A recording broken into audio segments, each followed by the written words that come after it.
The Kribenis Maiden is next. This is a National Hunt flat race, and Condorcet is at the top for Martin Dillon, Misty Eyed Hawk, Stu Gray, Super Bowl Daniel French, Disco City for Nick Driver, Energized Padraig Hogan, Esterat Limelight for Derek Hinton, and Magic Dancer for David Hooley. A field of 7 for this first National Hunt flat race of the season. They're away and racing. Super Bowl looked like it was going to be the first one to show, but they're sort of playing cat and mouse with each other at the moment. After you, Claude, and all that stuff. He's going to take it up. Condorcet pulling for its head, wants to go a little bit quicker than the jockey wants it to. Magic Dancer is in the lead.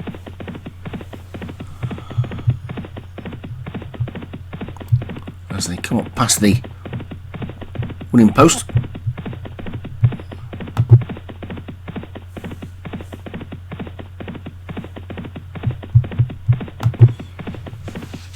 National Hunt flat races have changed this season. As anybody didn't notice, they're for 4-year-olds only now, which something needed to be done to make them different, but I'm not sure that's going to work, because most weeks there are 2 4-year-old hurdles, and not really many people put more than 2. I don't think anybody, to be honest, puts more than 2 4-year-olds in, so we're going to probably end up with the same 3 or 4 horses running around every week. And I can tell you that we've had a discussion between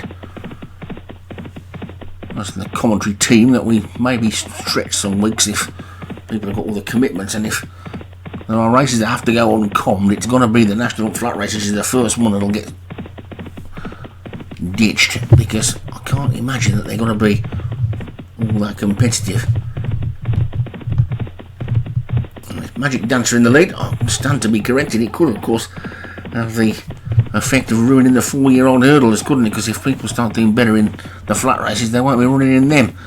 And also you might get some crafty so-and-so save something for the Fred Winter on a handicap mark of about, well, virtually nothing, and run it in flat races for the rest of the season, and then pop up at the Fred Winter at the festival and steal it off a low weight. So I'm sure nobody would do that.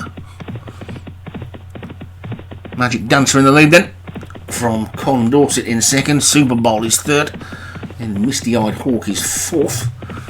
You may well turn around to me and say, well, what are you going on about? You've got one in this. The only reason I've got one in is because there's only one 4-year-old hurdle race this week, and rather than leave it at home, I might as well see if it can run in a National Flat Race. I expect it to come last, and I don't expect it to run in a National Flat Race again, unless there's a situation where there's only one 4-year-old race. But after the first couple of weeks you get into 2, so I shall be putting mine in the hurdle race because they're in as hurdlers, not as flat horses. And anyway, they're racing down towards the final 3 furlongs, and David Hooley's Magic Dancer is in the lead. I should imagine that one's probably a hurdler as well, because he normally does very well with his hurdlers. Back in second is Esterat Limelight for Derek Hinton, who actually does do quite well in these races usually. Then comes Energizer and Misty Eyed Hawk, and then down towards the final furlong and a half, and Magic Dancer is a good 3 lengths clear.